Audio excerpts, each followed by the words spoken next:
ഇതുവരെ ആരും ഇൻട്രൊഡ്യൂസ് ചെയ്യാത്ത സഫാരിയും ഇങ്ങോട്ട് കയറി വന്നപ്പോൾ തന്നെ അവൻ്റെ തുമ്പിക്കൈ കൊണ്ട് നമ്മളെ സ്വാഗതം ചെയ്യുന്നത് കണ്ടോ. ഇത്രയും പുരാതനമായിട്ടുള്ള ഒരു കേവിൽ ഈ കാണിച്ചു വെച്ചിരിക്കുന്നുണ്ടോ പേര് ശ്രീജിത്തോ അങ്ങനെ എന്തോ ഇംഗ്ലീഷിൽ പേരും ഒക്കെ എഴുതി വെച്ചിരിക്കുക. അതൊക്കെ ഒരിക്കലും ശരിയായിട്ടുള്ളൊരു കാര്യമല്ല.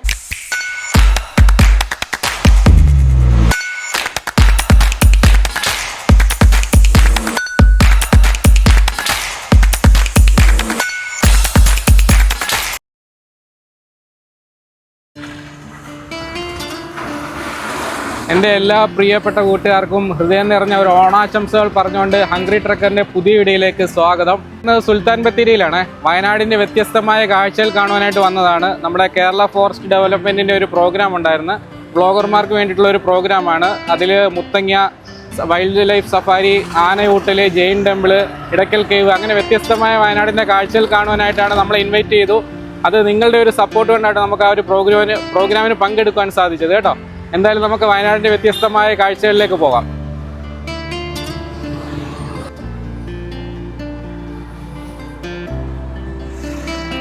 വയനാട് യാത്രയ്ക്ക് നമ്മുടെ കൂടെ ഉള്ളത് ഹാഷിഖാണ്. ഹാഷിഖിൻ്റെ കൂടെയാണ് നമ്മൾ ഇന്നത്തെ യാത്ര. ഹാഷിഖ് പറ, വയനാട്ടിൽ ആദ്യമായിട്ടാണോ വരുന്നത്? ഇല്ല, ഇതിപ്പോ മൂന്നാമത്തെ നാലാമത്തെ തവണ വരുന്നത്. ഇടയ്ക്കൽ കേവ് ഒക്കെ എക്സ്പ്ലോർ ചെയ്തിട്ടുണ്ടോ? ഇടയ്ക്കൽ കേവ് ഫസ്റ്റ് ടൈം ആണ്. നമ്മൾ ജെയിൻ ടെമ്പിൾ പോകും. എന്തായാലും നമുക്ക് അങ്ങോട്ട് പോയിട്ട് അവിടുത്തെ വിശേഷങ്ങളൊക്കെ പറയാം അല്ലേ? തീർച്ചയായിട്ടും. എൻ്റെ പേര് നസ്ന, സുൽത്താൻ ബത്തേരി റേഞ്ച് ഓഫീസറാണ്. പിന്നെ ഫോറസ്റ്റ് ഡിപ്പാർട്ട്മെന്റും DTPCയും ഇറിഗേഷനും നമ്മൾ ഈ 3 ഡിപ്പാർട്ട്മെന്റോട് കൊളാബറേറ്റ് ചെയ്തുകൊണ്ട് ഒരു പുതിയ ഇതുവരെ ആരും ഇൻട്രൊഡ്യൂസ് ചെയ്യാത്ത സഫാരിയും ആനയൂട്ടും മറ്റ് ടൂറിസ്റ്റ് ഡെസ്റ്റിനേഷൻ. ആ ഒരു ടൂറിസ്റ്റ് ഡെസ്റ്റിനേഷനിൽ പിന്നെ വാട്ടർഫാൾസ് ഉണ്ട്, പൈതൃകമായിട്ടുള്ള ഇടയ്ക്കൽ കേവ്സ് ഉണ്ട്, ഹെറിറ്റേജ് ഉണ്ട്, പിന്നെ ജെയിൻ ടെമ്പിൾ വിസിറ്റ് ഉണ്ട്, ഹെറിറ്റേജ് മ്യൂസിയം. ആ ഒരു പൊതുവെ ടൂറിസത്തിൽ ഓരോ ആളുകൾക്കും ഓരോ രീതിയിലുള്ള താല്പര്യം, ഇൻട്രസ്റ്റഡ് ആയിരിക്കും. അപ്പം നമ്മൾ എല്ലാ ടൈപ്പ് ഓഫ് ഡിഫറെൻറ്റ് ടൈപ്പായിട്ടുള്ള ടൂറിസ്റ്റ് ഡെസ്റ്റിനേഷൻസ് ഇൻക്ലൂഡ് ചെയ്തിട്ട് ഡിപ്പാർട്ട്മെൻറ്റുമായിട്ട് കൊളാബറേറ്റ് ചെയ്തിട്ട് ഈ ഒരു ടൂറിസം സ്റ്റാർട്ട് ചെയ്യാൻ ഉദ്ദേശിക്കുന്നത്. അപ്പം അങ്ങനെ നമ്മുടെ യാത്ര ആരംഭിക്കാൻ പോവുകയാണ്. ഈ കാണുന്ന ബസ്സിലാണ് കേട്ടോ നമ്മുടെ യാത്ര ആരംഭിക്കുന്നത്. എവിടെ നിന്നാണെന്നല്ലേ, മുത്തങ്ങ വൈൽഡ് ലൈഫ് സാങ്ച്വറിയിൽ നിന്നാണ്. ഇവിടെ നിന്ന് നമ്മൾ നേരെ ഒരു ജംഗിൾ സഫാരിയിലോട്ടാണ് പോകുന്നത്.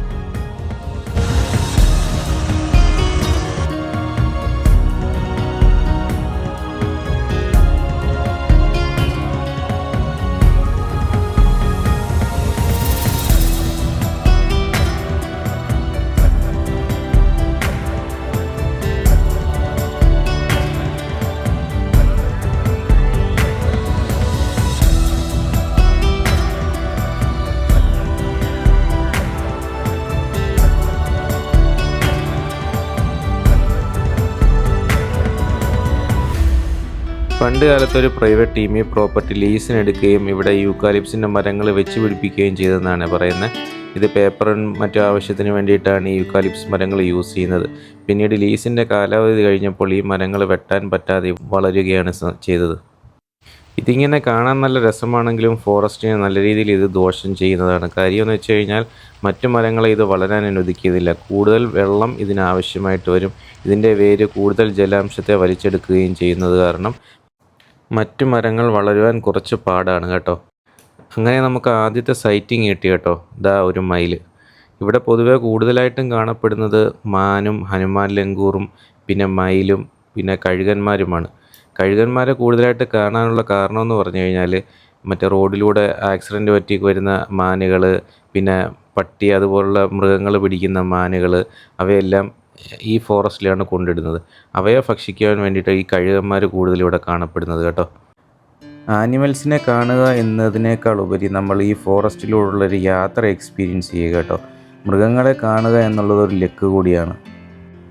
ഇന്നത്തെ മുത്തങ്ങ സഫാരിയിൽ കാര്യമായിട്ടുള്ള മൃഗങ്ങളെ കാണാൻ പറ്റിയില്ലെങ്കിലും നല്ലൊരു ഫോറസ്റ്റ് സഫാരി നമ്മൾ ആസ്വദിച്ചു കേട്ടോ. അങ്ങനെ നമ്മൾ ആനക്കളരിലേക്ക് എത്തിയിരിക്കുകയാണ്. ഇവിടേക്ക് നമ്മൾ വീണ്ടും തിരികെ വന്നതിൻ്റെ മറ്റൊരു കാരണമെന്ന് പറയുന്നത് ഇവിടുത്തെ പ്രശസ്തമായ ആനയൂട്ടൽ അഥവാ എലിഫൻറ്റ് ഫീഡിങ് കാണുവാൻ വേണ്ടിയിട്ടാണ് കേട്ടോ. ഈ കാണുന്നതാണ് കുങ്കിയാനകൾ കേട്ടോ. കാട്ടാനകളെ തളയ്ക്കുവാൻ വേണ്ടി ഉപയോഗിക്കുന്ന വില്ലന്മാരാണ് ഈ കുങ്കിയാനകൾ. ഇങ്ങോട്ട് കയറി വന്നപ്പോൾ തന്നെ അവൻ്റെ തുമ്പിക്കൈ കൊണ്ട് നമ്മളെ സ്വാഗതം ചെയ്യുന്നത് കണ്ടോ. കാണുവാൻ തന്നെ നല്ല രസമുണ്ടല്ലേ. വിക്രമൻ, കോന്നി സുരേന്ദ്രൻ എന്നിങ്ങനെ അറിയപ്പെടുന്ന പല കുങ്കിയാനകളും ഇവിടെ ഉണ്ട് കേട്ടോ.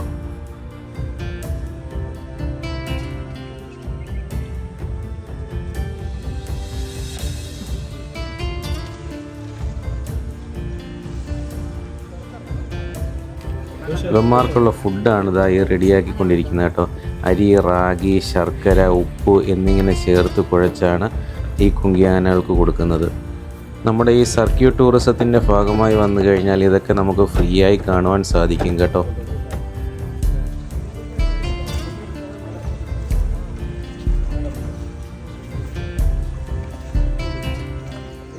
വന്യജീവി സങ്കേതത്തിൽ സർക്യൂട്ട് ടൂറിസം ഉള്ളൊരു പുതിയ സംരംഭം ആരംഭിക്കുകയാണ്. ഇപ്പോൾ കേരള വനം വകുപ്പും DTPCയും അതുപോലെ തന്നെ ഇറിഗേഷൻ ഡിപ്പാർട്ട്മെൻറ്റും കൂടെ സംയുക്തമായിട്ടാണ് ഈ ഒരു സംരംഭം ആദ്യമായിട്ടാണ് കേരളത്തിൽ നമ്മളെ ഈ വയനാട് മേഖലയിൽ ആരംഭിക്കുന്നത്. അതിൻ്റെ ഭാഗമായിട്ട് നമുക്ക് മുത്തങ്ങ വന്യജീവി സങ്കേതത്തിലൂടെ ഒരു സഫാരി ഉണ്ട്. അതുപോലെ തന്നെ ജനങ്ങൾക്ക് ആനയൂട്ട് എക്സ്പീരിയൻസ് ചെയ്യുന്നതിന് വേണ്ടിയിട്ട് ഒരു ആനയൂട്ട് ഇവിടെ എല്ലാ ദിവസവും രാവിലെയും വൈകുന്നേരം നടക്കുന്നുണ്ട്. അപ്പോൾ ജനങ്ങൾക്കത് കാണാൻ സാധിക്കുന്നതാണ്. അത് കഴിഞ്ഞിട്ട് ഇവിടെയുള്ള പ്രധാനപ്പെട്ട ടൂറിസ്റ്റ് കേന്ദ്രങ്ങൾ ജനങ്ങൾക്ക് സന്ദർശിക്കാൻ സാധിക്കുന്നതാണ്. 1500 രൂപയാണ് അതിൻ്റെ പാക്കേജ് ഒരാൾക്ക് വരുന്നത്. സഫാരിയും ആനയൂട്ടും കഴിഞ്ഞതിന് ശേഷം ബസ്സിൽ സുൽത്താൻ ബത്തേരി ജെയിൻ ടെമ്പിൾ വിസിറ്റ് ചെയ്യും. അതിനുശേഷം DTPCയുടെ അണ്ടറിലുള്ള എടക്കൽ കേവ്സും തുടർന്ന് അമ്പലവയൽ വയനാട് ഹെറിറ്റേജ് മ്യൂസിയം സന്ദർശിച്ച് വൈകുന്നേരം ഇറിഗേഷൻ ഡിപ്പാർട്ട്മെൻറ്റിൻ്റെ കീഴിലുള്ള കാരാപ്പുഴ ഡാമും സന്ദർശിക്കുന്നു. തുടർന്ന് 6 മണിയോടുകൂടി ബത്തേരിയിൽ തിരിച്ച് ഡ്രോപ്പ് ചെയ്യുന്നതായിരിക്കും. ഈ പാക്കേജിൻ്റെ ടിക്കറ്റ് റേറ്റ് എന്ന് പറയുന്നത് 1500 ആണ്. ഈ ഒരു റേറ്റിൽ ഫുഡ് ഇൻക്ലൂഡഡ് അല്ല. സഫാരി, ആനയൂട്ട്, Edakkal caves, Ambalavayal heritage museum, Karapuzha എന്നിവിടങ്ങളിലെ എൻട്രി ടിക്കറ്റും ട്രാൻസ്പോർട്ടേഷനുമാണ് ഈ ഒരു ടിക്കറ്റ് ചാർജിൽ ഉൾപ്പെടുന്നത്. രാവിലെ 7 മണിക്കല്ലേ സ്റ്റാർട്ട് ചെയ്യുന്നത്? അതെ അതെ, വൈകുന്നേരം 6:30 വരെ. വൈകുന്നേരം 6. പിക്കപ്പും ഡ്രോപ്പൊക്കെ നമ്മളെ ബത്തേരി സുൽത്താൻ ബത്തേരി KSRTC അതെ അതെ അതെ. സ്റ്റാർട്ടിങ്ങിൽ നമ്മൾ വീക്കെൻഡ്സും പബ്ലിക് ഹോളിഡേയ്സ് ആണ് ഉദ്ദേശിക്കുന്നത്. പിന്നെ എൻക്വയറി കൂടുതൽ വരികയാണെങ്കിൽ ഫുൾ ഡേ ആയിട്ട് കൺവേർട്ട് ചെയ്യും. ഇപ്പം നമുക്ക് ഏതെങ്കിലും പാക്കേജ് ഒക്കെ ഒരെണ്ണം ചെയ്ത് കൊടുക്കും അല്ലേ? അതെ, ചെയ്ത് കൊടുക്കും. മാഡം ഇവിടെ വരുന്നവർക്ക് അങ്ങനെ താമസ സൗകര്യമൊക്കെ അങ്ങനെ? ദൂരെ വരുന്ന ആളുകൾക്ക് താമസിക്കാൻ ബഡ്ജറ്റ് ഫ്രണ്ട്ലി ഡോർമേറ്ററിയും പ്രീമിയം സ്റ്റേയും അവൈലബിൾ ആണ്. അപ്പോൾ തലേ ദിവസം വരുന്നവർക്ക് ഇവിടെ സ്റ്റേ ചെയ്തിട്ട് നിങ്ങൾ ക്യാമ്പിന് കൂടിയിട്ട് പിറ്റേ ദിവസം പോരെ? അതെ അതെ, അതിനുള്ള സൗകര്യമുണ്ട്. ഫാമിലിക്കൊക്കെ വേറെ സെപ്പറേറ്റ്? ഫാമിലിക്ക് നിൽക്കാനുള്ള പ്രീമിയം സ്റ്റേ ഉണ്ട്. പിന്നെ സിംഗിൾ ആയിട്ടുള്ള ആളുകൾക്ക് അല്ലെങ്കിൽ ഷെയർ ചെയ്യാൻ പറ്റുന്നവരാണെങ്കിൽ ഡോർമെറ്ററി അവൈലബിൾ ആണ്. ക്യാമ്പ് പോലെ? ക്യാമ്പ് പോലെ. നമ്മൾ അടുത്തതായി സന്ദർശിക്കുന്നത് ജെയിൻ ടെമ്പിളിലേക്കാണ്. സുൽത്താൻ ബത്തേരിയിൽ നിന്നും ഏകദേശം 1 കിലോമീറ്ററും കൽപ്പറ്റയിൽ നിന്നും 24 കിലോമീറ്ററുമാണ് ഈ ജെയിൻ ടെമ്പിളിലേക്കുള്ള ദൂരം. വയനാട് സന്ദർശിക്കുമ്പോൾ ഉറപ്പായും കണ്ടിരിക്കേണ്ട പൈതൃക സ്ഥലങ്ങളിലൊന്നാണ് ഈ ജെയിൻ ടെമ്പിൾ എന്ന് പറയുന്നത്.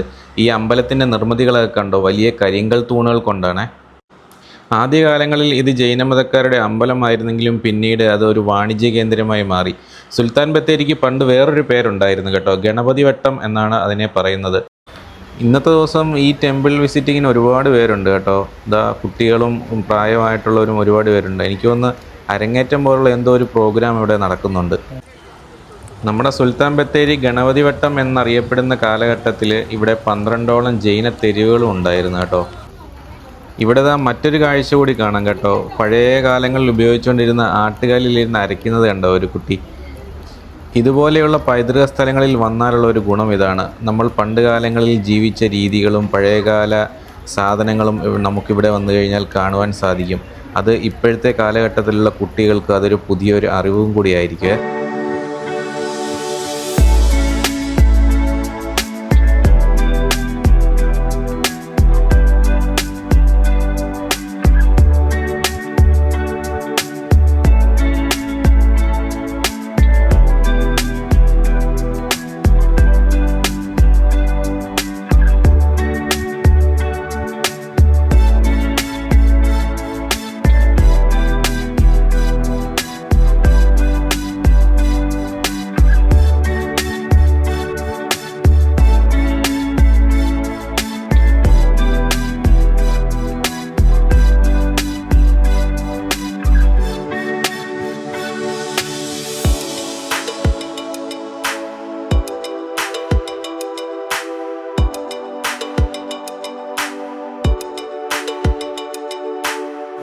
ജെയിൻ ടെമ്പിൾ വിസിറ്റിന് ശേഷം നമ്മൾ അടുത്തതായിട്ട് പോകുന്നത് എടക്കൽ കേവിലോട്ടാണ് കേട്ടോ. ഇവിടെ നമ്മൾ വണ്ടി പാർക്ക് ചെയ്തതിന് ശേഷം ദായി കാണുന്ന റോഡിലൂടെ മേളിലോട്ട് നമുക്ക് നടന്നു പോകണം. കുറച്ചു ദൂരം നടക്കാനുണ്ട്. നമ്മളെ പോലുള്ള ടൂറിസ്റ്റുകളെ പ്രതീക്ഷിച്ചാണ് ഇവർ ഈ കടയും തുറന്നിരിക്കുന്നത്. എന്തെങ്കിലുമൊക്കെ സാധനങ്ങൾ മേടിച്ച് അവരെ സപ്പോർട്ട് ചെയ്തു കഴിഞ്ഞാൽ അവർക്ക് വലിയ ഉപകാരമായിരിക്കും. എടക്കൽ കേവിലോട്ട് ഏകദേശം നമ്മൾ 1 കിലോമീറ്ററോളം നടക്കണം. നടന്നിട്ട് പിന്നെ സ്റ്റെപ്പ് ത്രൂ ആണ് നമ്മൾ മേളിലോട്ട് കയറുന്നത്.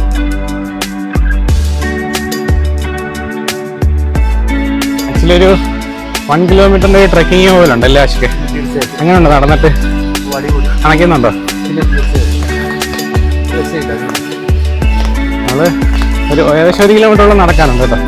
ഇത് അതെ, ക്രിസ്ത്യനും 1000 വർഷം മുമ്പ് ഉണ്ടായിരുന്ന ആദിമ മനുഷ്യരുടെ കാലഘട്ടത്തിലെ ചരിത്രങ്ങളൊക്കെയാണ് ഈ എടക്കൽ കേവിലുള്ളതെന്നാണ് പറയുന്നത്.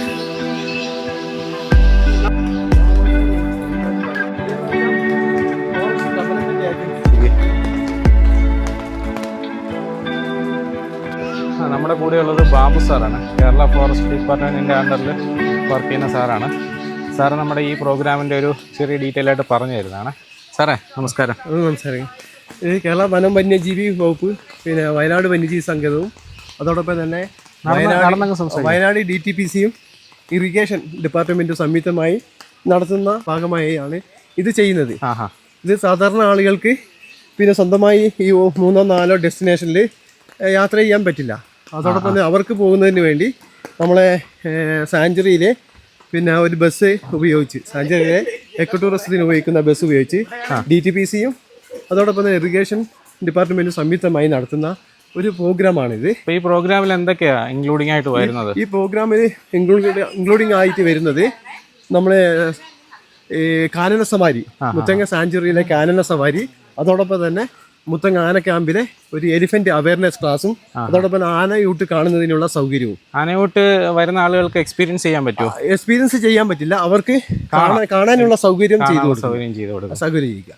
അപ്പൊ എലിഫന്റിനെ നമ്മുടെ മുത്തങ്ങ സഫാരി കഴിഞ്ഞിട്ടായിരിക്കും. മുത്തങ്ങ സഫാരി കഴിഞ്ഞ ശേഷമാണ് അതിനുള്ള സൗകര്യം നമ്മളെ ഈ വനം വകുപ്പ് ഒരുക്കിയിരിക്കുന്നത്. അതിനുശേഷം നമുക്ക് ആനിമൽസിനെയൊക്കെ സൈറ്റ് ചെയ്യാനുള്ള ചാൻസസ്, ആനിമൽസിനെ സൈറ്റ് ചെയ്യാനുള്ള ചാൻസ് അധികമുണ്ട്. സാഞ്ചുറി ആയതുകൊണ്ട് തന്നെ ഈ ആന, അതേപോലെ തന്നെ ടൈഗർ, ലെപ്പേഡ്, അതോടൊപ്പം തന്നെ സ്പോട്ട് ഡിയർ, അങ്ങനെയുള്ള ആനിമൽസൊക്കെ ധാരാളമായി നമുക്ക് പിന്നെ കാണാൻ പറ്റും. അപ്പോൾ അതുപോലെ തന്നെ സാർ ഈ ബസ്സിൽ വരുമ്പോൾ മിനിമം എത്ര പേരുണ്ടാവണം? അങ്ങനെ ബസ്സിൽ വരുമ്പോൾ മിനിമം ഒരു 10 ആളെങ്കിലും ഉണ്ടാവണം. 10-ൽ കൂടുതൽ ആളുകളുണ്ടെങ്കിൽ എങ്ങനെയായിരിക്കും? ബുക്ക് എല്ലാം വനം വകുപ്പിന്റെ ഒരു സൈറ്റ് ഉണ്ട്. ആ സൈറ്റിൽ ഓൺലൈനായിട്ട് ബുക്കിംഗ് ആണ്. നമ്മൾ ഓണത്തിനോടനുബന്ധിച്ച് തന്നെ ഇത് തുടങ്ങാനാണ് ഉദ്ദേശിക്കുന്നത്. ആ സൈറ്റ് ഏതാ? ആ സൈറ്റ് കേരള വനം വകുപ്പിന്റെ ഒരു സൈറ്റ് തന്നെയാണ്. ഈ സാഞ്ചുറിയുടെ ഒരു ഓൺലൈൻ സൈറ്റ് ഞങ്ങൾ അറിയിക്കുന്നതാണ്. അതിന്റെ ഡീറ്റെയിൽസ് നമ്മുടെ വീഡിയോ ഡിസ്ക്രിപ്ഷനിൽ കൊടുക്കാം.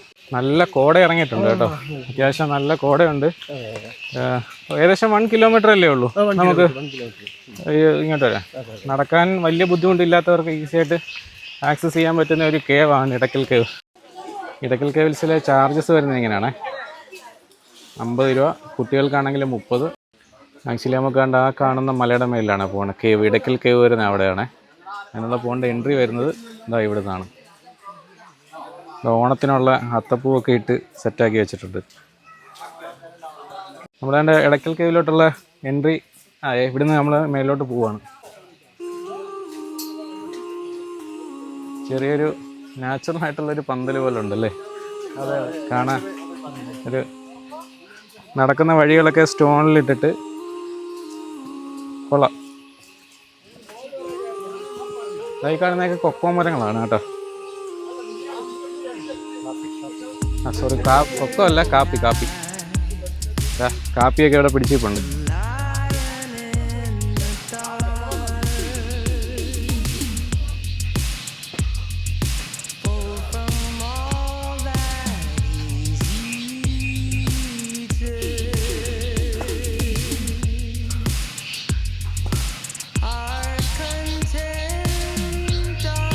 ഈ ചെറിയ കല്ലുകളൊക്കെ പിടിച്ചു വേണം മേലോട്ട് കയറാൻ.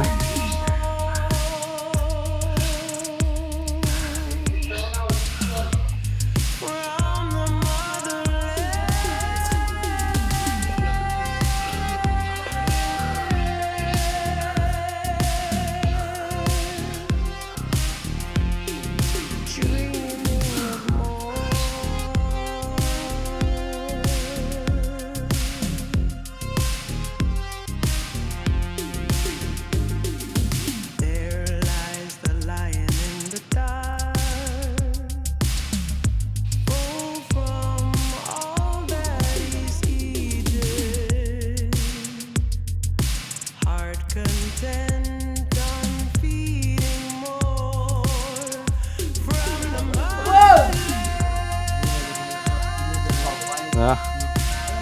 എന്നാ വലിയ മലയാണെന്ന് നോക്കിയത്.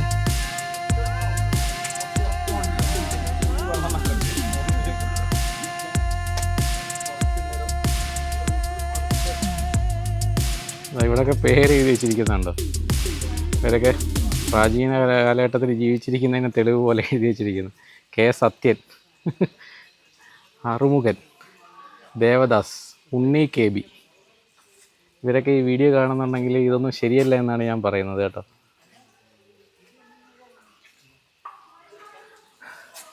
നമ്മുടെ പൈതൃകമായിട്ട് കിട്ടിയ സാധനങ്ങൾ നമ്മൾ ആ ഒരു രീതിയിൽ തന്നെ കാത്തു സൂക്ഷിക്കലാണ് ഏറ്റവും അടിപൊളി. അതിനകത്തിൽ ചേഞ്ചസ് വരുത്താതിരിക്കുന്നതാണ് നല്ലത്. നമ്മളാണ് ഇവിടുന്ന് ചെറിയ ബ്രേക്ക് എടുത്തിട്ട് വീണ്ടും മേലിലോട്ട് കയറുവാണേ. പ്രോപ്പർ കേവിലോട്ട് നമ്മൾ എത്തിയിട്ടില്ല. അവിടെയാണ് പ്രാചീന കാലഘട്ടത്തിലുള്ള മനുഷ്യർ താമസിച്ചിരുന്നതും അവിടുത്തെ ഓരോ ലിപികളും കാര്യങ്ങളുമൊക്കെ കാണാൻ സാധിക്കുന്നത്.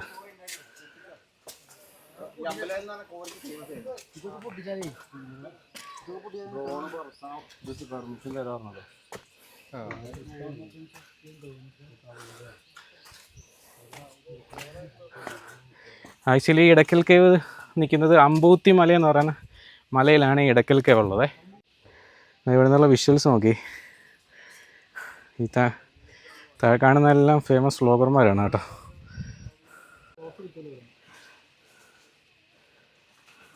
ഇതുണ്ടോ, കൊച്ചിൻ്റെ വേറൊരു സ്പീഷീസിൽ വരുന്നതാണെന്ന് തോന്നുന്നു കേട്ടോ. അപ്പോൾ അതാണ് കാരാപ്പുഴ ഡാം. അതാ ഇവിടുന്ന് ഇല്ല കാണുന്നതാണ് കാരാപ്പുഴ ഡാം വരുന്നത് കേട്ടോ. ഇനി ഇവിടുന്ന് നമുക്ക് ഈസി ആയിട്ടുള്ള സ്റ്റെപ്പുകളുണ്ട് കേട്ടോ. നമുക്ക് സ്റ്റെപ്പ് ചവിട്ടി പതിയെ കയറാം. നമുക്ക് ഇവിടുന്ന് ഒരു ട്രെക്കിംഗ് ഉണ്ടായിരുന്നു കേട്ടോ. 2009 മുതൽ അത് സ്റ്റോപ്പ് ചെയ്തതാണ് മണ്ണിടിച്ചിൽ കാരണം. ഫേമസ് ആയിട്ടുള്ള ഏറ്റവും അഡ്വഞ്ചർ ആയിട്ടുള്ള ഒരു ട്രെക്കിംഗ് ആയിരുന്നു അമ്പൂത്തി മലയിലോട്ടുള്ള ഒരു ട്രെക്കിംഗ് എന്ന് പറയുന്നത്. നമ്മൾ ട്രെക്കിംഗ് പാത്തുകളൊക്കെ കഴിഞ്ഞാൽ കുറവായിരിക്കും, പാറയിൽ പിടിച്ച് കയറേണ്ട ഒരു ട്രെക്കിംഗ് പല വീഡിയോയിലും കണ്ടിട്ടുണ്ടാവും. അങ്ങോട്ട് പോകുന്ന ഒരു വേ ആണ് ഈ കാണുന്നത്. മണ്ണിടിച്ചിൽ കാരണം പിന്നെ ഗവൺമെൻറ് അത് സ്റ്റോപ്പ് ചെയ്തതാണ്. അതിനുള്ള എൻട്രി ചെയ്തായിരുന്നു കേട്ടോ. ഇവിടെ ബോർഡ് വെച്ചിട്ടുണ്ട് നോ എൻട്രി എന്നുള്ളത്. ഇതുണ്ടോ, സർക്കാർ ഉത്തരവ് പ്രകാരം 2009 ഇതനുസരിച്ച് അമ്പൂത്തി മലയിലേക്കുള്ള ട്രെക്കിംഗ് കർശനമായി നിരോധിച്ചിരിക്കുന്നു. നമ്മളവിടെ കേവിലോട്ട് ഇറങ്ങുവാണേ. സ്റ്റീപ്പായിട്ടുള്ള വഴിയാണ്. എന്താ ഓരോ ലിപികൾ കണ്ടോ. ഇത് ചരിത്രകാരന്മാർക്ക് ഇതിനെപ്പറ്റി പ്രോപ്പറായിട്ട് അറിയാൻ പറ്റും. അതായത് ക്രിസ്തുവിനും 1000 വർഷം മുമ്പ് ഈ കേവിൽ ജീവിച്ചിരിപ്പുണ്ടായിരുന്ന ആളുകൾ രേഖപ്പെടുത്തിയിരിക്കുന്ന ഓരോ രേഖ ഇതാണ്. ഓരോരോ ഇതിന് ഓരോ അർത്ഥമുണ്ട് കേട്ടോ. ആക്ച്വലി എന്താണെന്ന് പ്രോപ്പറായിട്ട് നമുക്ക് പറഞ്ഞു തരാൻ അറിയില്ല. ചരിത്രം അറിയാവുന്നവർക്ക് ഇതിനെപ്പറ്റി പ്രോപ്പറായിട്ട് അറിയാൻ പറ്റും. ഈ സ്റ്റോണിലും എല്ലാം ഉണ്ട്. ഇതുണ്ടോ, കുറച്ച് ഡീറ്റെയിൽ ആയിട്ട് ഞാൻ കാണിച്ചു തരാവേ. ഇത്രയും പുരാതനമായിട്ടുള്ള ഒരു കേവിൽ ഈ കാണിച്ചു വെച്ചിരിക്കുന്നുണ്ടോ പേര്, ശ്രീജിത്തോ അങ്ങനെ എന്തോ ഇംഗ്ലീഷിൽ പേരും ഒക്കെ എഴുതി വെച്ചിരിക്കുക. അതൊക്കെ ഒരിക്കലും ശരിയായിട്ടുള്ളൊരു കാര്യമല്ല. നമ്മൾ ആ ഒരു പൈതൃകം നമ്മൾ അതിൻ്റേതായ രീതിയിൽ തന്നെ കാത്തു സൂക്ഷിക്കേണ്ടതാണ്. ഇങ്ങനെ വന്നിട്ട് ഓരോ അനാവശ്യമായിട്ട് ഓരോന്നൊക്കെ എഴുതി വെക്കുന്ന ഒട്ടും നമ്മുടെ സംസ്കാരത്തിന് ചേർന്നതല്ല കേട്ടോ.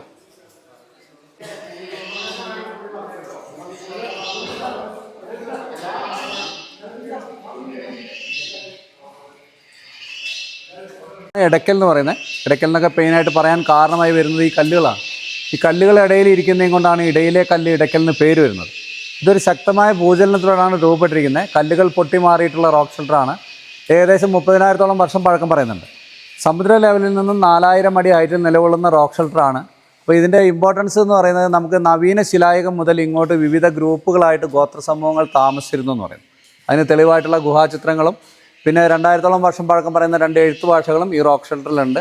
അപ്പോൾ ശക്തമായ ഭൂചലനത്തിൽ കല്ലുകൾ പൊട്ടി മാറിയിട്ട് നമുക്ക് 2 റോക്ക് ഷെൽട്ടറാണ് ഉണ്ടായിട്ടുള്ളത്. ഒന്ന് നമ്മൾ കടന്നു വന്ന എൻട്രൻസ് കേവും മെയിനായിട്ടുള്ള എടക്കൽ ഗുഹ എന്ന് പറയുന്നത് ഈ റോക്ക് ഷെൽട്ടർ.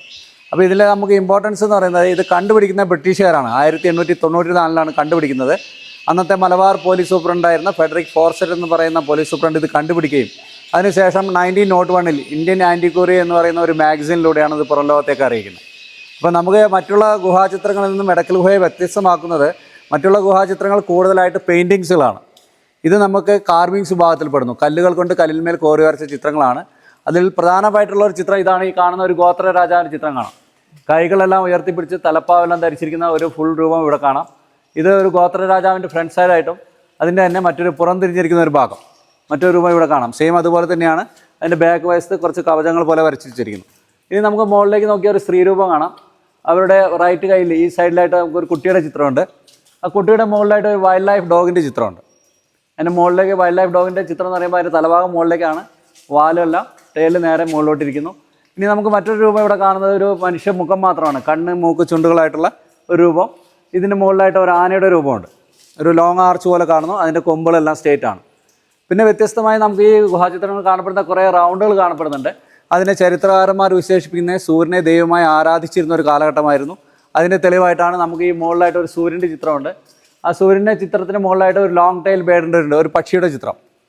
പിന്നെ ഇതിൽ നിന്ന് വ്യത്യസ്തമായി നമുക്ക് ഈ സൈഡിലേക്ക് നോക്കിക്കഴിഞ്ഞാൽ ഒരു ലാസ്റ്റ് കോർണറിൽ ഒരു സ്റ്റെപ്പ് പോലെ കാണപ്പെടുന്ന ഒരു സംഭവം കാണുന്നുണ്ട്. അത് ചക്രങ്ങൾ കണ്ടുപിടിച്ചതിന് ശേഷമുള്ള ഒരു വീൽ കാട്ടിൻ്റെ ചിത്രമാണ്. അതിൻ്റെ സൈഡിൽ 2 ചെറിയ വീലുകളുണ്ട്, താഴെ അതിൻ്റെ ഒരു ക്യാരിങ് ഹാൻഡിലായിട്ട്. അത് ഏകദേശം ഒരു 3000ഓളം വർഷം പഴക്കം പറയുന്നു. ഇതിൽ നിന്നും വ്യത്യസ്തമായ നമുക്കൊരു സ്ത്രീരൂപം ഇവിടെ കാണാം. ഇതിൽ ജാമിതീയ രൂപങ്ങൾ ഉപയോഗിച്ചാണ് വരച്ചിരിക്കുന്നത്. ട്രയാങ്കിളുകളും നേർരേഖകളും ഉപയോഗിച്ച് വരച്ച ഒരു സ്ത്രീരൂപം. ഇനി നമുക്ക് ഈ ചുമരിലേക്ക് നോക്കിക്കഴിഞ്ഞാൽ കുറച്ചുകൂടി വ്യത്യസ്തമായതും കാലപ്പഴക്കം കുറവുമായ ചിത്രങ്ങളുണ്ട്. അതിൽ നമുക്ക് പ്രധാനപ്പെട്ട ഒരു ചിത്രം ഇതാണ്, ഒരു lady standing on A card എന്ന് പറയുന്നത്, ഒരു ഉന്തുവണ്ടിയുടെ മുകളിൽ നിൽക്കുന്ന സ്ത്രീരൂപം. അപ്പോൾ ഈ സ്ത്രീരൂപത്തിൻ്റെ പ്രത്യേകത എന്ന് പറയുമ്പോൾ ഇത് നമുക്ക് അപ്പുറത്ത് കണ്ട സ്ത്രീരൂപങ്ങളെല്ലാം വരകളും കുറികളുമാണ്. ഇതിൽ ഷാർപ്പായിട്ടുള്ള വെപ്പൺ ഉപയോഗിച്ച് വരച്ചത് കൊണ്ട് അതിൻ്റെ കർവുകൾ വന്നിട്ടുണ്ട്. അപ്പോൾ മോഡേൺ ഒരു കാലഘട്ടമാണ്. ചക്രങ്ങളുടെ ഉന്തുവണ്ടിയുടെ മുകളിൽ നിൽക്കുന്ന സ്ത്രീരൂപം ഇതാണ്. അതിൻ്റെ ചെറിയ ചക്രങ്ങൾ, ഉന്തുവണ്ടിയുടെ സൈഡിലുള്ള ചക്രങ്ങൾ, താഴെ ഒരു ക്യാരിങ് ഹാൻഡിൽ. ഇനി ഇവിടെ നമുക്ക് മറ്റൊരു രൂപം കാണാം. ഇതും പ്രാകൃതമായിട്ടുള്ള രൂപമാണ്. ഇതൊരു പുരുഷ രൂപവും ഇതൊരു സ്ത്രീ രൂപമാണ്. സ്ത്രീ രൂപം നമുക്ക് സ്റ്റാൻഡിങ് ഓൺ വൺ സൈഡാണ്, ഒരു സൈഡ് മാത്രമേ ഉള്ളൂ. ഇത് carrying and some weapon also. ഇവരുടെ കയ്യിലൊരു പിന്നെ അമ്പും വില്ലിൻ്റെ ഒരു ഇതും കൂടി ഉണ്ട്. അപ്പോൾ ഇതൊരു വേട്ടയാടാൻ ഉപയോഗിച്ചിരുന്ന കാലഘട്ടത്തിലെ ഒരു ഹണ്ടിങ് കപ്പലിൻ്റെ ചിത്രമായിട്ടാണ് പറയപ്പെടുന്നത്.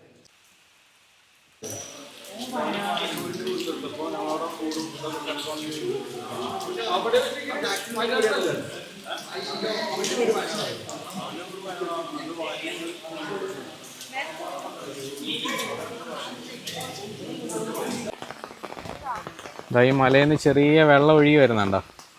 ഇങ്ങോട്ട് നോക്കിയോ, ഫുള്ള് കോടയടിച്ചിരിക്കുവാണേ. ഫുള്ള് കോടയടിച്ചിട്ട് ഒന്നും കാണാൻ വയ്യാത്ത രീതിയിൽ. അതാ ഇതുണ്ടോ, രക്ഷയില്ല. കിടിലം വ്യൂ ആണ് കേട്ടോ. കിടിലം വ്യൂ എന്ന് പറഞ്ഞു കഴിഞ്ഞാൽ ഇവിടുന്ന് ഇപ്പോഴും ആൾക്കാർ മേളിലോട്ട് കയറി വരുന്നുണ്ട്. എന്തോ സാധനം എന്താ എനിക്ക് എന്തോന്ന് പറ. അയ്യോ, എന്താ ചെയ്ത് തല വരെ പോകാൻ പോയല്ലോ എന്റെ പൊന്നെ. ഓ, കാട്ടുള്ളി തൈലോ? ഇത് കാട്ടുള്ളി അല്ല, ഇത് വേറെ എന്തോ ഉള്ളിയാ.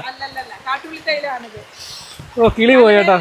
നമ്മളങ്ങനെ എടക്കൽ കേവ് എല്ലാം കണ്ട് ഫുഡ് കഴിച്ചിട്ട് തന്നെ വയനാട്ടിലുള്ള ഹെറിറ്റേജ് മ്യൂസിയം കാണാനായിട്ട് വന്നതാണ്. നമുക്ക് അകത്തോട്ട് പോയിട്ട് ഇവിടുത്തെ വിശേഷങ്ങളൊക്കെ കാണാം. എടക്കൽ കേവിൽ കണ്ടെത്തിയിട്ടുള്ള പല പാത്രങ്ങളും എല്ലാം ഈ മ്യൂസിയത്തിലുണ്ടെന്നാണ് പറയുന്നത്. നമുക്ക് പോയി നോക്കാം.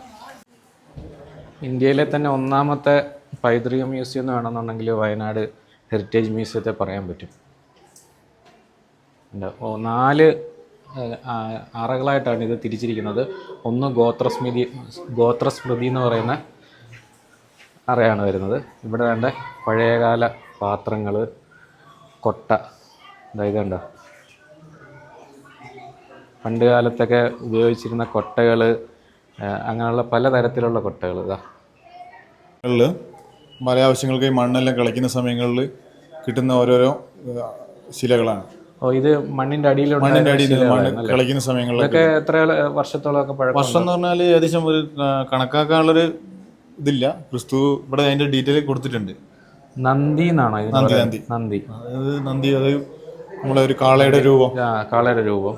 ഈ വീരക്കല്ലുകൾ എന്ന് ഉദ്ദേശിക്കുന്നത് മരിച്ചു മരണപ്പെട്ടുപോയ വീരന്മാരുടെ സ്മരണയ്ക്കായിട്ട് വേണ്ടിയിട്ട് സ്ഥാപിക്കുന്ന കല്ലുകളാണ് ഈ വീരക്കല്ലുകൾ എന്ന് പറയുന്നത്. അതായത് ഓരോരോ പ്രതിഷ്ഠകളാണ് ഈ കാണുന്നത്.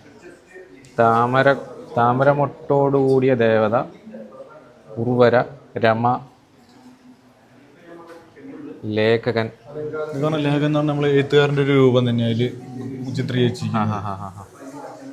എഴുതുന്നൊരു ശിലയാണ്. ഇവിടെ ഈ ജീവനസ്മൃതി എന്ന് പറയുന്നത് നെല്ലും മറ്റു ധാന്യങ്ങളും സൂക്ഷിക്കാൻ വേണ്ടിയിട്ടുള്ള പത്തായക്കൊട്ട, അങ്ങനെയുള്ള സാധനങ്ങൾ ഇവിടെ ഉണ്ടെന്നാണ് പറയുന്നത്. ഇത് പറഞ്ഞാൽ നമ്മുടെ ഗോത്രത്തിൽപ്പെട്ട ആൾക്കാരുടെ കാശിമാല, പണ്ടത്തെ കാശിമാല. ഇത് കയ്യിലിടുന്ന വളകളാണ്.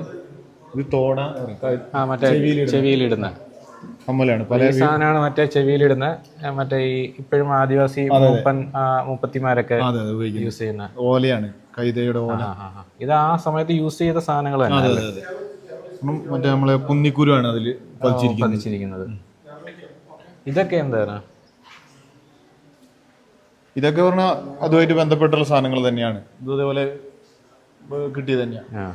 പണ്ടത്തെ വെറ്റിലച്ചെല്ലം അഥവാ മുറുക്കാൻ പെട്ടി എന്ന് പറയുന്ന സാധനമാണ് കണ്ടത്. ഇവര് നായാട്ടിനൊക്കെ ഉപയോഗിച്ചുകൊണ്ടിരുന്ന ആയുധങ്ങളാണ് ഇതല്ലേ? പണ്ടത്തെ ആയുധങ്ങളൊക്കെ കണ്ടു. ഇതെന്ന് പറഞ്ഞാൽ ഒരു പശ തേച്ചുള്ള ഒരു മഴിഞ്ഞിക്കോൽ എന്ന് പറയും. കിളീനൊക്കെ പിടിക്കാനൊക്കെ ഉപയോഗിച്ചുകൊണ്ടിരുന്ന സാധനങ്ങൾ. ഇത് ചെന്ന് കൊള്ളുമ്പോ അത് അല്ലല്ല, ഇത് മരത്തിൽ ഇങ്ങനെ കുത്തിയൊക്കെ ചെയ്യുക. ഇതിന്റെ പശയിൽ വന്ന് ഇതിരിക്കുന്ന സമയങ്ങളിൽ അത് വന്ന് ഒട്ടിയിരിക്കുക സംവിധാനമാണ്. പല കെണികളാ, വിൽക്കണി, ഉറുമി, ഉറുമി ഇരിക്കുന്നുണ്ടോ? പിന്നെ കത്തിയമ്പ്, അമ്പും വില്ലും, കുന്തം.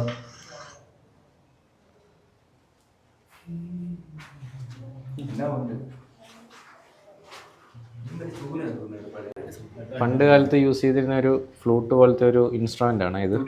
ചീനം, പിന്നെ തുടി. പണിയ സമുദായക്കാർ യൂസ് ചെയ്യുന്ന ഇൻസ്ട്രുമെന്റ് ആണ് തുടി. പിന്നെ കണ്ട ഇതെനിക്ക് തോന്നുന്ന കെണിയാന്ന് തോന്നുന്നല്ലേ? അടുക്കളയിൽ യൂസ് ചെയ്യുന്ന ഈ സാധനങ്ങളെല്ലാം പാത്രമെല്ലാം വെക്കാൻ വേണ്ടി. പണ്ടത്തെ എന്തോ എഴുത്താണ് ഇത്, കല്ലിൽ കൊത്തി വെച്ചിരിക്കുന്നതാണ്. പക്ഷെ എന്തോ നമുക്കത് വായിക്കാൻ പറ്റില്ല. ചരിത്രകാരന്മാർക്കൊക്കെ അറിയാൻ പറ്റുമായിരിക്കും. വയനാട് അമ്പലവയലിലെ ഹെറിറ്റേജ് മ്യൂസിയത്തിലെ വിശേഷങ്ങൾ ഇവിടെ അവസാനിക്കുകയാണ്. നമുക്കിനി 2 സ്ഥലത്തൂടെ പോകാനുണ്ട്. ഒരു ഹിൽസും ഉണ്ട്, പിന്നെ ഒരു കാരാപ്പുഴ ഡാമും വരുന്നുണ്ട്. നമുക്കിനി അങ്ങോട്ട് പോവാം. നമ്മൾ അടുത്തതായിട്ട് വന്നേക്കുന്നത് ചീങ്ങേരി ഹിൽസ് എന്ന് പറയുന്ന ഒരു വ്യൂ പോയിന്റ് കാണാൻ വേണ്ടിയിട്ടാണ്. ഇവിടെ NCC ക്യാമ്പിംഗ് ആണെന്ന് തോന്നുന്നു നടക്കുന്നത്. ഇവിടെ ടീച്ചർമാരും പിന്നെ കുട്ടികളും ഉണ്ട്. നമ്മൾ വന്ന സമയം ഉച്ചയായത് കാരണം ഇവിടെ കുട്ടികളെല്ലാം ഉച്ചഭക്ഷണം കഴിക്കുന്നതിൻ്റെ തിരക്കിലായിരുന്നു.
കാരാപ്പുഴ ഡാമിനകത്ത് നമുക്ക് പലതരത്തിലുള്ള ആക്ടിവിറ്റി ഉണ്ട് കേട്ടോ.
ആശിക എങ്ങനെയുണ്ട് നമ്മുടെ സിപ്പ് ലൈനും മറ്റേ ജെയിൻ സ്വിങ്ങും?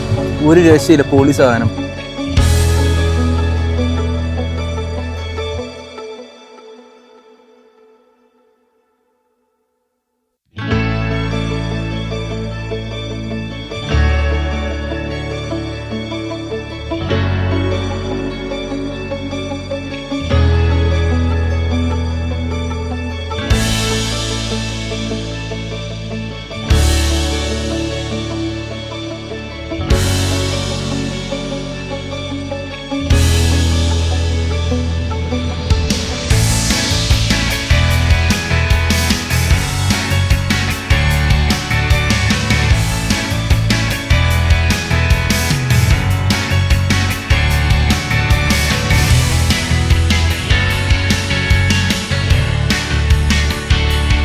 അങ്ങനെ നമ്മുടെ കാരാപ്പുഴ ഡാമിലെ ഡാം എക്സ്പീരിയൻസും പിന്നെ ഇവിടുത്തെ അഡ്വഞ്ചർ ആക്ടിവിറ്റി എല്ലാം നമ്മൾ നല്ല രീതിയിൽ എക്സ്പീരിയൻസ് ചെയ്തു കേട്ടോ. അതായത് സിപ്പ് ലൈന്, ജെയിൻ സ്വിങ്, പിന്നെ സ്പാഷ് റിങ്, അങ്ങനത്തെ ഒരു പേരാണ്. ഇതെല്ലാം പൊളി വൈബായിരുന്നു കേട്ടോ. അത്യാവശ്യം നല്ലൊരു അഡ്വഞ്ചർ ആക്ടിവിറ്റിയാണ് വരുന്നത്. ഇവിടുത്തെ ടിക്കറ്റ് കൗണ്ടറിൽ മിനിമം വളരെ കുറഞ്ഞ റേറ്റേ ഉള്ളൂ ഇതിന് വരുന്നത്. ഇതിൻ്റെ റേറ്റും കാര്യങ്ങളെല്ലാം വീഡിയോ ഡിസ്ക്രിപ്ഷനിൽ കൊടുക്കാവേ. അടിപൊളി ഒരു എക്സ്പീരിയൻസ് ആണ്. നമ്മുടെ ഈ പാക്കേജ് വരുന്നതെന്ന് പറഞ്ഞു കഴിഞ്ഞാൽ ടൂറിസം കേരള ഫോറസ്റ്റ് ഡിപ്പാർട്ട്മെൻറ്റ് അണ്ടറിൽ വരുന്നതാണ് ഈ പ്രോഗ്രാം വരുന്നത്. അതായത് നമ്മൾ മുത്തങ്ങ സഫാരി, ആനയൂട്ടൽ, പിന്നെ വരുന്നത് ഇടയ്ക്കൽ കേവ് എക്സ്പീരിയൻസ്, പിന്നെ ജെയിൻ ടെമ്പിള്, പിന്നെ വരുന്നത് ഹെറിറ്റേജ് മ്യൂസിയം, പിന്നെ ഈ കാരാപ്പുഴ ഡാം. ഇത്രയും കാര്യങ്ങളാണ് ഈ ഒരു പ്രോഗ്രാമിനകത്ത് വരുന്നത്. റേറ്റ് വരുന്നത് 1500 രൂപ മാത്രമേ ഉള്ളൂ.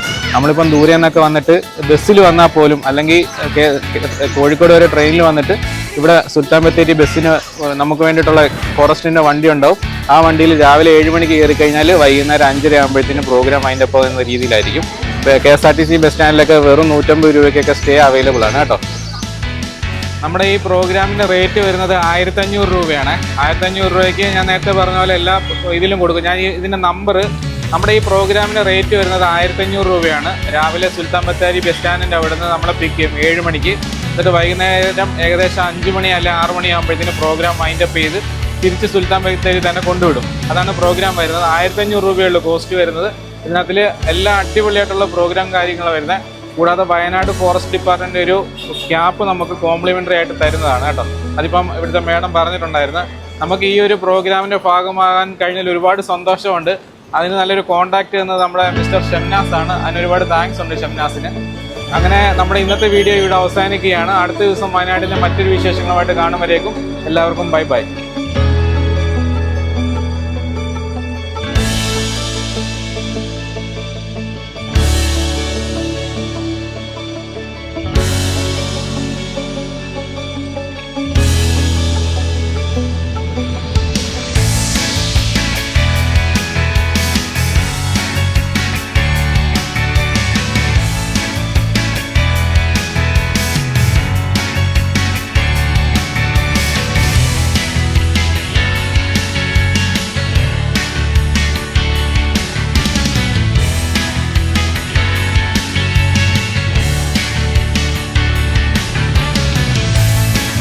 One, 2, 3, start.